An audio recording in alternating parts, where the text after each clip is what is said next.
Jean-François, peut-être si on regarde au niveau européen, vous êtes du coup Advenis, acteur européen s'il en est, quels sont justement, toi, les éléments qui te font dire, tiens, il y a une reprise de marché?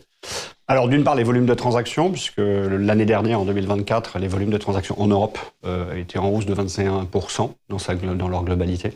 Et cette année, on prévoit 175 milliards, ce qui fait à peu près aussi une quinzaine de pourcents de hausse par rapport à l'année dernière. Donc déjà, on voit que les volumes de transactions dans leur ensemble sont plutôt en hausse, bien entendu sans connaître les hauts qu'on a pu connaître avant la remontée des taux.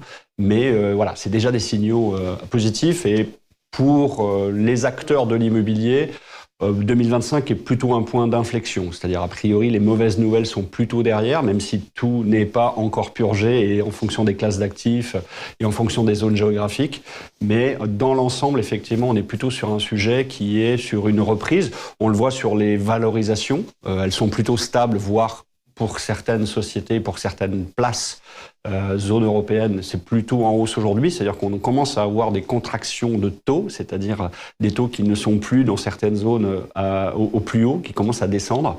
Donc ça veut dire aussi des valorisations qui sont en train de remonter sur ces zones-là. C'est pas le cas partout, mais si on prend l'Espagne, par exemple, c'est une zone qui est très positive et très recherchée aujourd'hui, avec sur le premier semestre, plus 50% de hausse sur le volume de transactions par rapport à l'année dernière, qui était déjà un top 3 en termes de volume de transactions.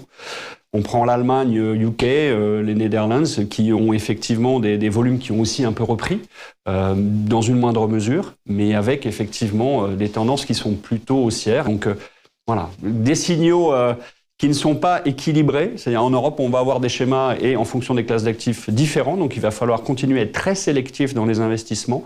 Mais par contre, un schéma de base qui est plutôt positif.